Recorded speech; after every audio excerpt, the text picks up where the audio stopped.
Last time I was cutting a gear here on the milling machine. I did it only twice, that's not much.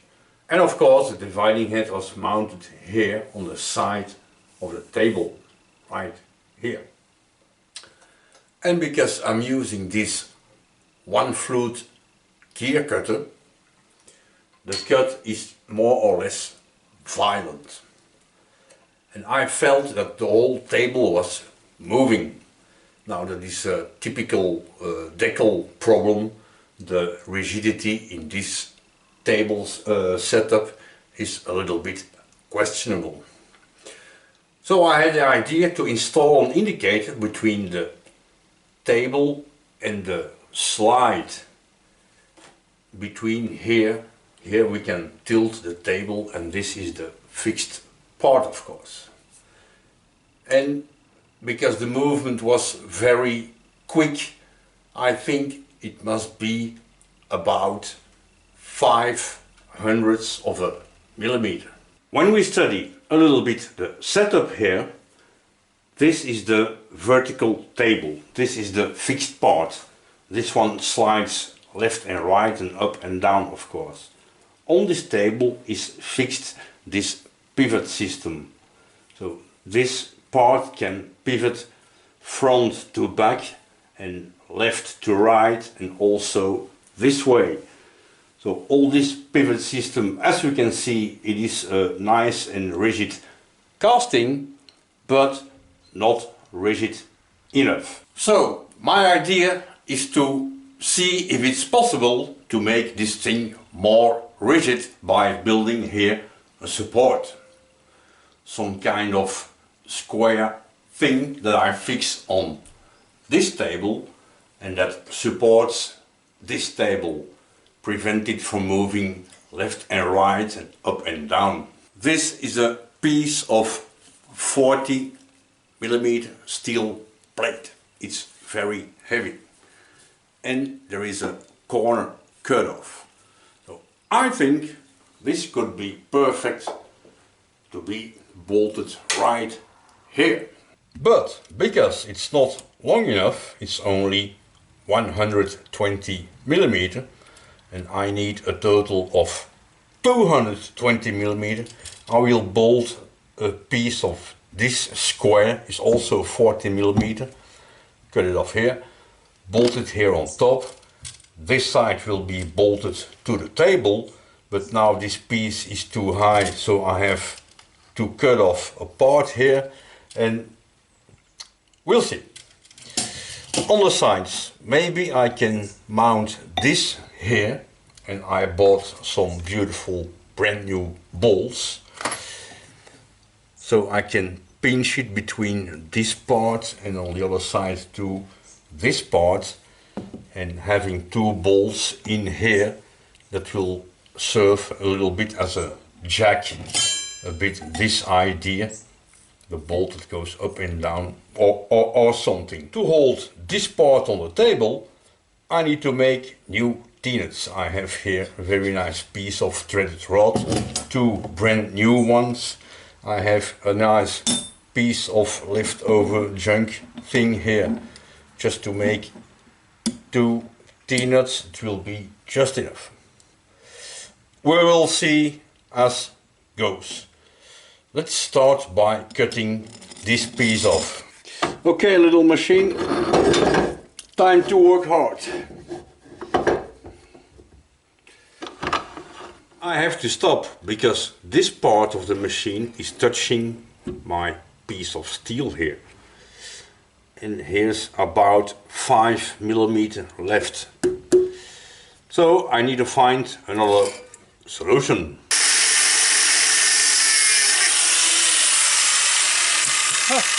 Easy. As you can see, for the moment my milling machine is in horizontal mode. I took off the vertical head. And I would like to continue this project with horizontal. But to clean this surface it would be easier if it's vertical. I'm not going to do that. I will do this on the shaper. Now in theory there is absolutely no need to clean these surfaces. The only surface I need is this one that will be bolted on the vertical table of the milling machine, and this one that will hold another part bolted up here. So no need. But I would like to take off the rust. The problem is, of course, for my machines this is a big workpiece. It's 200 millimeter long, and in theory I could cut it like this, but there is of course a clamping problem. I don't have T-slot left here to clamp something, and the other side same problem, and clamp this way will be a bit complicated because of this taper. And then there was Martin to the rescue. Martin lives in Germany, and he contacted me because he wanted to donate something to the Rustinox channel, which I of course fully appreciate. And he brought me this vise. Now this is a magnificent piece of quality. This no toy vise. The fixed jowl and the base are one part, one casting. This side is the moving jowl. And Martin gave me also this beautiful handle that goes with the vise, a box of inserts for aluminium, and a really cute little cutter. This goes together.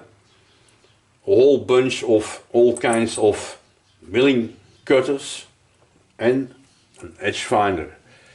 Now the fun trick is I wanted to build one myself, but I don't have the good steel to do this, and now I don't have to make anymore. I have one. There's a whole bunch of brand new, never used. There's carbide, there's high-speed steel, and these two cute little center drills. So Martin in Germany, thank you very much. I really appreciate it. And I think the best way to say thank you is to use this vise here on the shaper to make a little part. The most economical way to shape this surface is of course putting the part this way in the vise, in the length. But I don't do it, I put it in the short side, so the cutting forces will push the part against the fixed jowl. Because here I have only a small surface that is pinched in the vise, so I think this will hold better. Let's shape.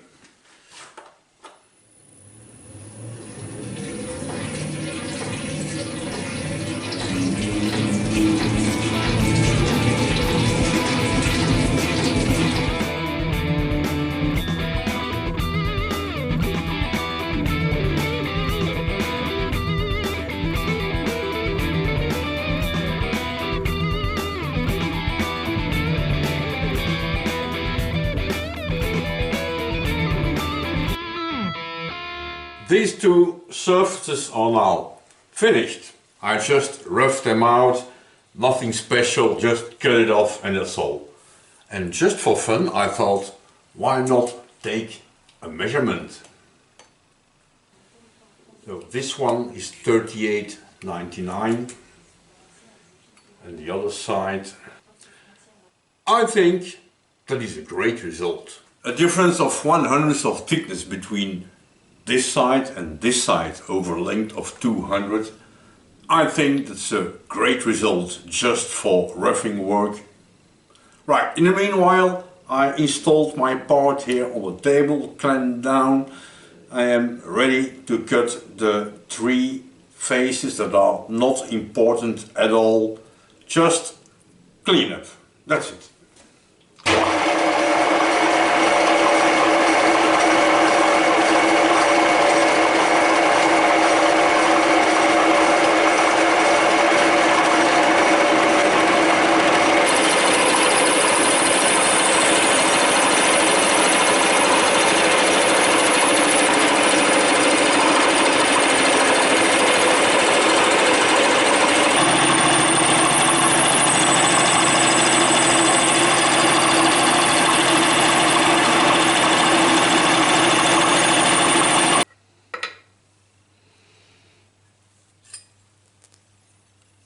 don't know what flavor of steel this is, but it's not easy to have a nice finish on it, and it leaves really scary burrs.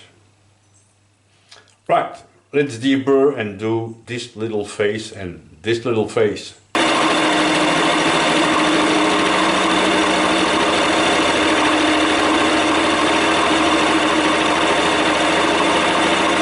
These three sides are now finished, and of course the two bigger sides are also finished.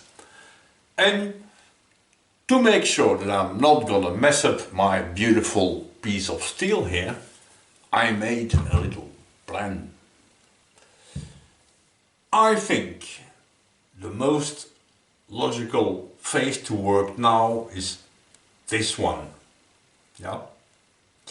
Because the features I have to make on this face are measured from the top. So first this one, more or less square with the unfinished face here. Just clean it up, make a total length of 195 millimeters of course. Drill and tap and 8. Let's go for it. I have to install my part this way here on the table. But because after cleaning up the surface I need to drill holes, so this drill chuck comes more or less here, plus the length of the drill, my part needs to come over here, more or less. The problem is then of course that I'm not yet at the right height. Yeah, this part, the table must raise, but this part here is touching the table. So I have to raise my working part high enough that the table clears. Let's find some setup idea. That wasn't too hard to find a solution. The Martin vise from Germany. So Martin, thanks again. Here we go.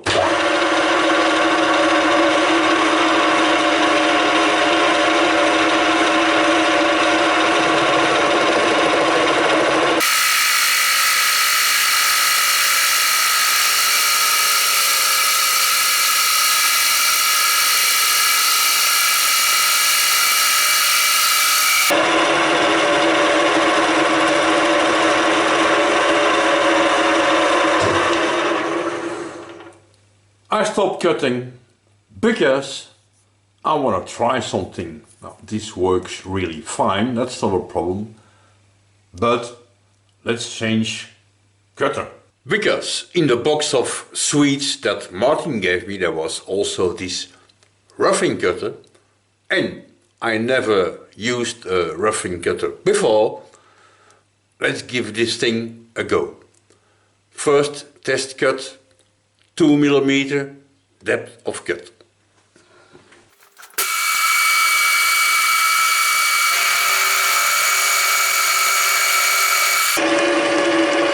Machine doesn't even feel it. I dialed in 4 mm.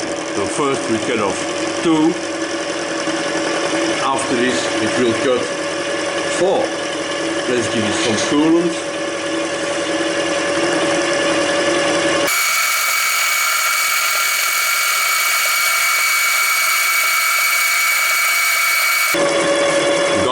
Camera, otherwise it's gonna take a shower.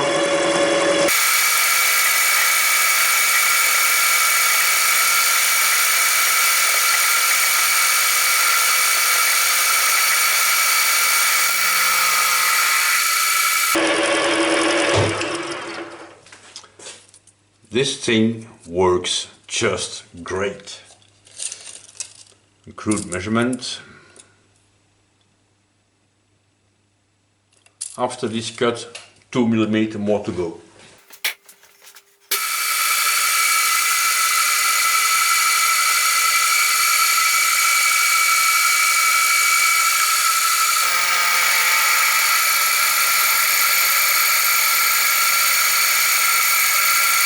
And of course, drill and tap a few holes in here.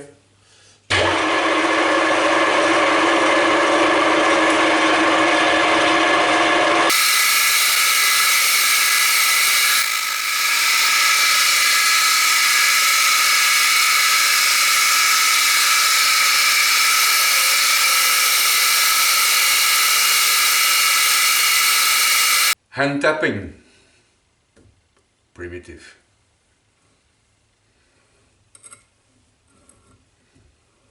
To work this longer surface here, I need to install my part right here because I need clearance for my drill bit.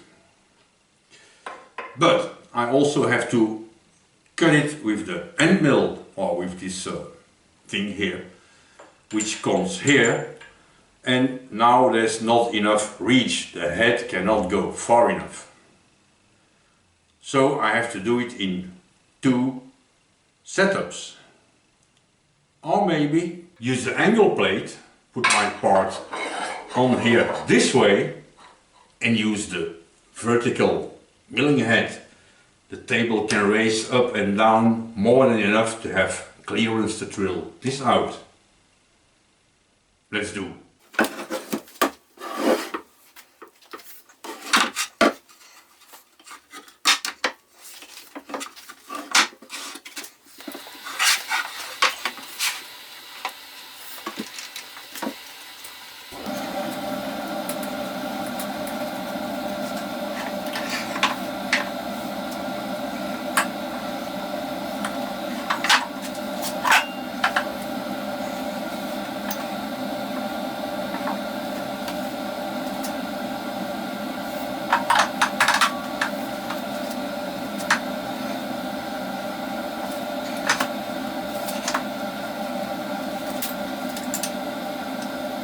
We're back to vertical and I installed my workpiece here to work this surface, and to drill the holes there is of course a little problem.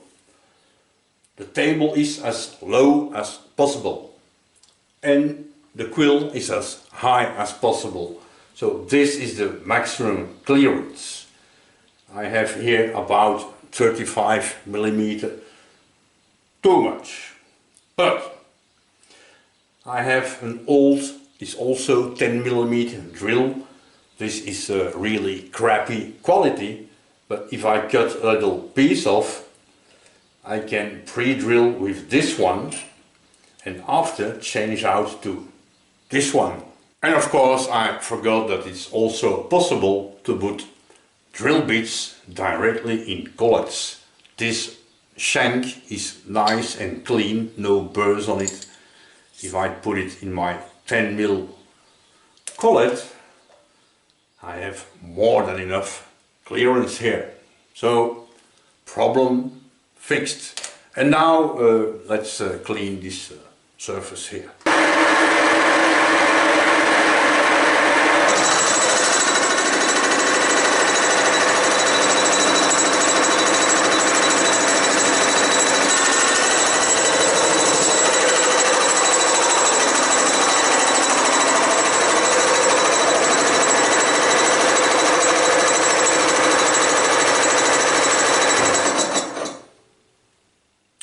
Something completely wrong here.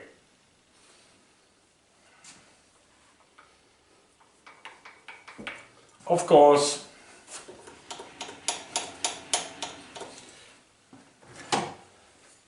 I forgot to lock the spindle quill thing here. Shit.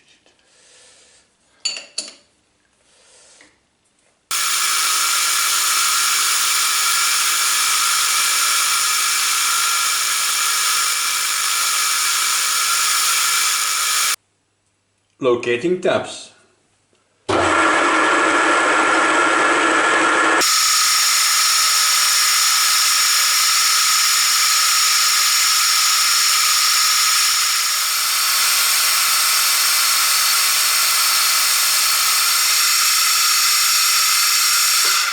Right, let's drill 2 holes.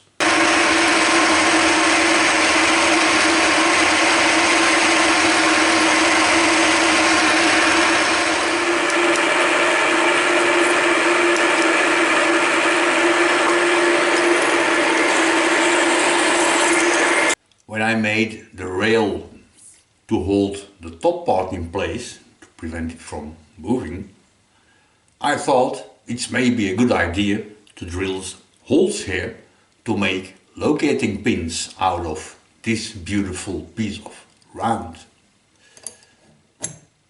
And of course it was a complete failure. But that's not really a problem, I will make new pins, no problem. And this thing seems even to fit. And I made two cutouts here to hold the studs in place. I think this could work.